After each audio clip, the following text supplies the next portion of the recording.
The Baylor Bears are on a recruiting run, and they've also got a shot to compete for the Big 12 title. Locked On presents The Portal, the daily podcast covering college football recruiting and everything NIL. Part of the Locked On Podcast Network. Your team every day. Welcome back into the Portal Podcast, where you get your daily recruiting, NIL, and transfer portal scoop. I'm your host, Brian Smith, longtime college football writer and recruiting analyst. Thank you for making the Portal Podcast your first listen each and every day here on the Locked On Podcast Network. Today, we're going to be talking all things Baylor Bears. They've got a recruiting heater going on. It's one of their better classes in a while. 13 in-state commitments for Dave Aranda and his staff. And they're also a team that's, quite honestly, one of the favorites in the Big 12. Could the Bears make a run to the college football playoff? It's a definite possibility. They got one of the best quarterbacks in the league and the country returning to Waco. So to help me figure out all of this is my friend, Mr. Cam Stewart. What's going on, man? How you doing? Oh, man, it's a fun summer for the second year in a row for the Baylor Bears, Brian. I'm feeling pretty good right now. Well, you should be, especially with the most recent additions. Let's just jump right into the "are you kidding me" mode. I'm a recruiting guy, obviously, but in my lifetime, while Baylor's had their moments getting certain players, there's really never been a point where I'm like, yeah, they're going to consistently beat Oklahoma, Texas, and Texas A&M for kids. There's never been that moment. And I think for you covering it for so long, like you can even attest to, even when they were good with Art Briles, it's not like they were 15 classes or anything like that. Like that was never. They had a ton of 3-star kids that were borderline, and they just did a tremendous job of evaluating. And their system was different, and that helped. Some people caught up to it a little bit around college football, but say what you want about him off the field, Briles could coach. Yeah. And they absolutely found a way to get it done. But they get Jamarian Carlton, they get Jordan Clay, and they got Jalen Battle. Well, the last of which I just want to throw this out. Yes, I'm flat out taking a shot at Oklahoma. The Baylor Bears have more commitments within the Sooner State than the Oklahoma Sooners. One, which is just bizarre. I just want to throw that out there. If you've got a Sooner friend out there, ask them why that is. It is fact. The Sooners do not have a commitment from inside their own state borders, while Baylor has a defensive lineman that's pretty highly thought of committed from Edmond, Oklahoma, Santa Fe High School. Go figure. Let's start off with Jamarian Carlton. Like Texas and a bunch of other schools were after him. Like, did you see, like, it's one thing to get visits. It's never been uncommon for Baylor to get visits from kids like this. It's an easy school to sell. It's an hour or so from Dallas. I get it. But when did you know that they really had a shot? Like, he's borderline 5-star and 24/7. Like, he's number 33. He's a couple spots away from being ranked a 5-star. He's a D lineman. Primo position. When did you know, or when did you start hearing about this? Because I didn't until about 48 hours before. And I'm like, if this happens, this is something I got to talk about. Yeah. And honestly, I'm kind of on the same timeline. Like we knew they were hard on his trail for a while. But like you said, they haven't had problems with that over the last couple of years. They were on the table for DJ Lagway a few years ago, but it's been getting it done and getting the actual commitment. And Dave Aranda's really struggled in recruiting their backyard. And this is a really interesting one geographically because Temple is pretty close to Waco, but it's also about the same distance to Austin. It's almost identical. Yeah. So it's like, you can play in your backyard, but you can also do that at the University of Texas and play in the SEC. It's not, that's just not the sell that it is for some of these other guys.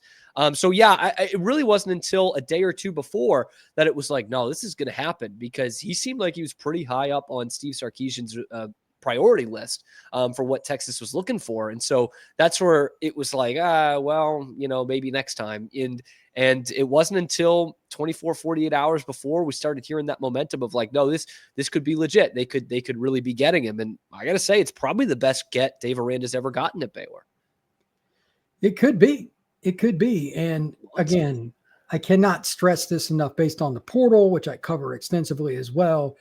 Elite D linemen go for prices that are exorbitant. Like, I'm not going to go into specifics, but there's one kid that was like part-time starter at another school that ended up at a school in Lubbock, Texas. I'll leave it alone with that. Which one? For a little less than $2 million for what I was told. And I'm like, like way overpaid. Yeah. But I mean, they've got the money to do that. Most schools do not. If you miss on the high school kids, it gets ugly real quick. And I think the biggest reason the Big 12 is looked down on overall is that they just don't get the D linemen in their league. Skill spots, it's not really a problem. It's the big fellas. Start keeping some of the kids like this at home. Everything changes. Quarterback, skill spots, they're good. Yeah, and that's a great point that I talked about on one of my shows this week too, of like, that is where the SEC really burns you more than anything, is mainly in the trenches, and specifically, obviously, those freak defensive linemen, those game-wrecking guys. You know, when push comes to shove, like when you look at it, there are 3 positions that are drafted number 1 overall, right? Quarterback, a left tackle, and defensive lineman, pass rusher, game wrecker kind of guys. And Baylor hasn't had one of those in a while. And you look around the Big 12, the Big 12 hadn't had that in a long time. Like a nailed on, big time, top recruit, can absolutely, like, focal point of a game plan and would be anywhere in the country kind of thing. Like the last really, really great one that I can think of is 15 years ago with Ndamukong Suh. Certainly they've had some guys since then, but not to the level of someone like him. And we're talking about a top 50 recruit here. Like, this kid comes in and he is a game wrecker. And especially with kind of how Dave Aranda employs that jack position, you know, is he athletic enough to play in that? I think there's some questions as to, you know, how this system fits him in a good way. You know, does this system fit him better than most other places in the country? But yeah, that's where it's interesting. The SEC nailed on gets those guys. That's how they kind of became bigger, faster, stronger than just about anybody else the last 15 years. And here's Baylor swooping in. You know, Texas has been to the Final Four the last 2 years, and Baylor swoops in and nabs this kid. I don't care if he was playing his home games at McLean Stadium in high school. That's a hell of a get.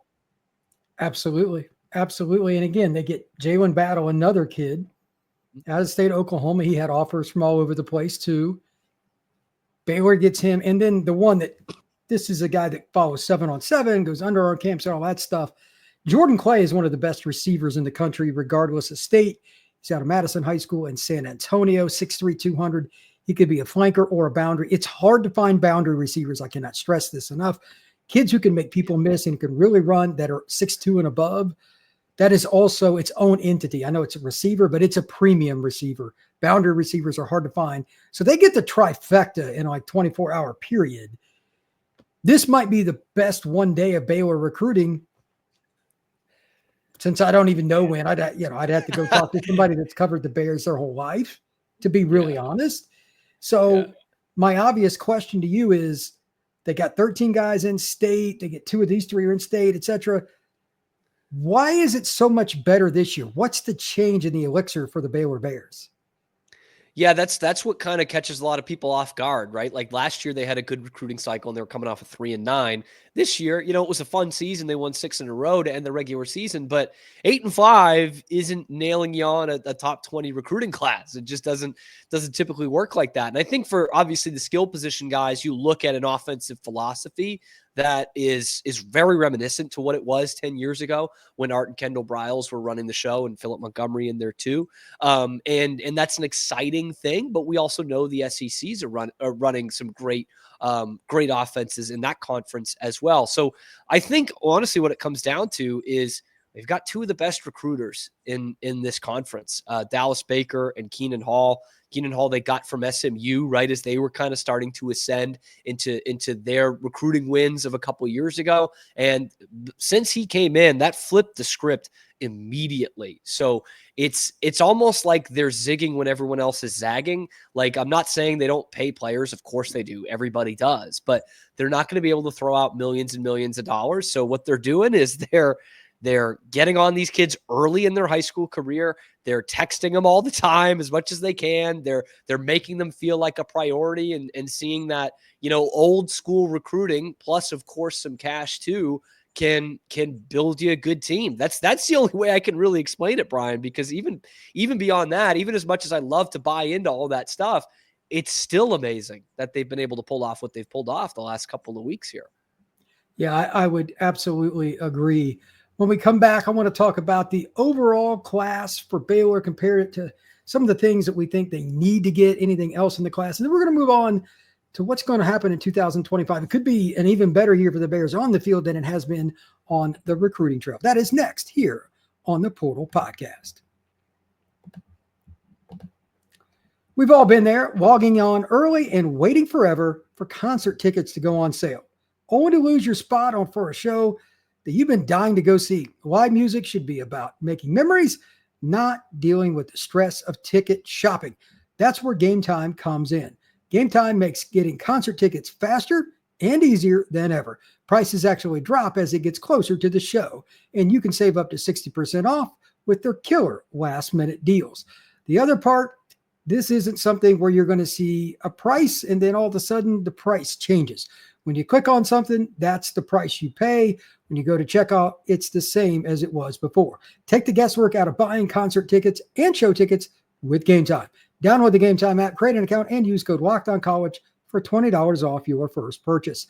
Terms apply. Again, create an account and redeem code LOCKEDONCOLLEGE for $20 off. Download the Game Time app today. Last minute tickets, lowest price guaranteed. All right. Thank you once again for making the Portal Podcast your first listen, and make sure you check out everything going on with Baylor with Cam on his podcast as well. And I appreciate you coming on the show today, Cam. 13 commits from in-state. I cannot highlight that enough. The Lone Star State is absolutely spectacular for prep football. They're doing better. Just a quick throw-in question here. I thought about this just a moment ago. How much of that do you think comes from the end of the season last year where they were pretty hot, obviously? Yeah. Sawyer Robertson throwing it around, et cetera. Like, is that part of it? In like the young recruiters, that matters. Relationships are key. But do you think the winning streak is part of that as well? Yeah, I do.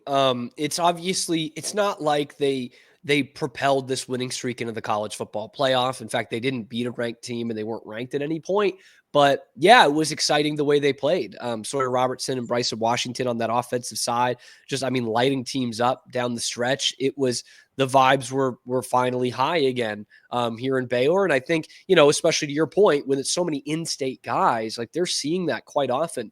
And looking back at last year's summer, to get a guy like Taz Williams, who was a high 3-star, low 4-star, depending on the publication there, wasn't one of the very best recruits in the country, but he was the most offered player in the state of Texas, and he picked Baylor over Michigan, which was really surprising.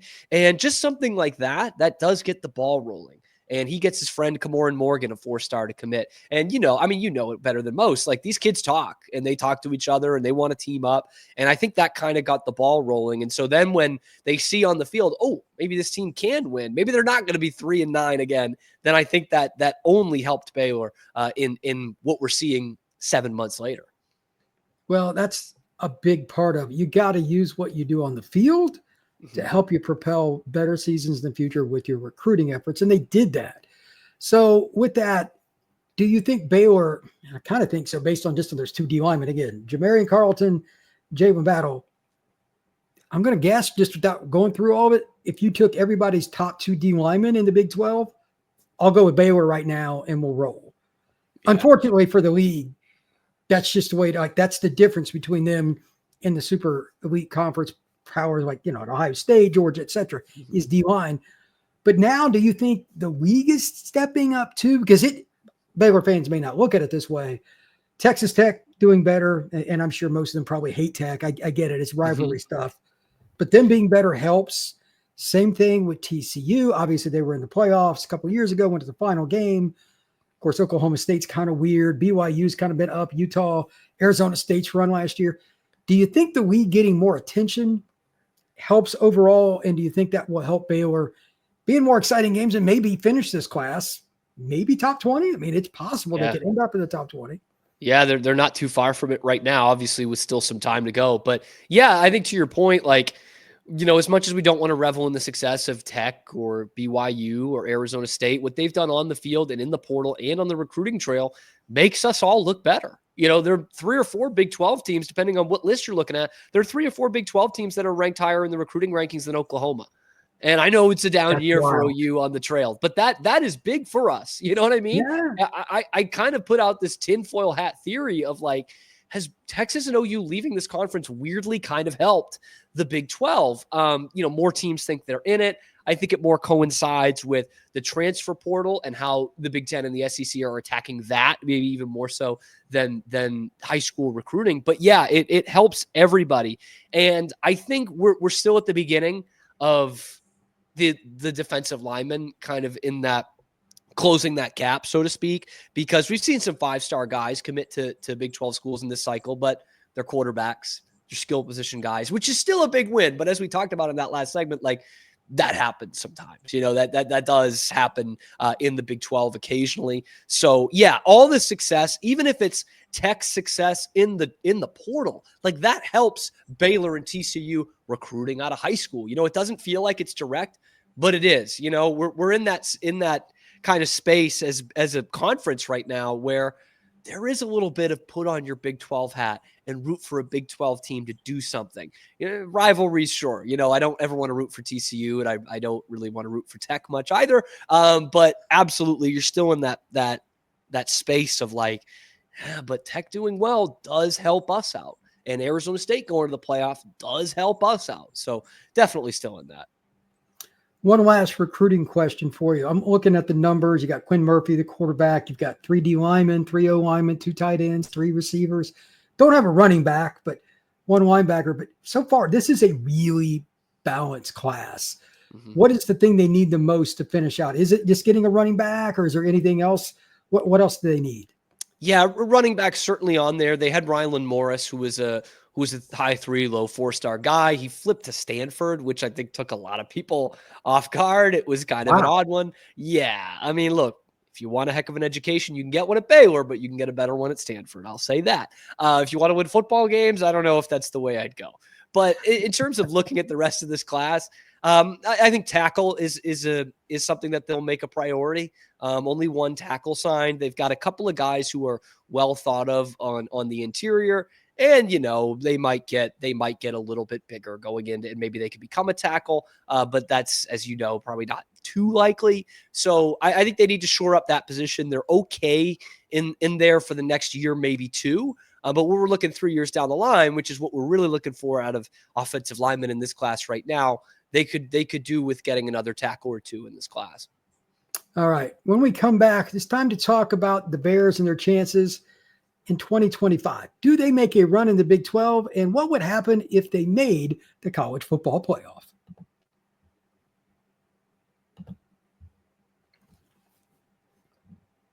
Will the Bears make a run to the Big 12 title game at least?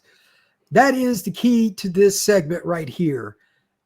I'm just going to let you speak to it, Cam. You obviously know the roster better than I, but I do want to I'll just give his stats for last year.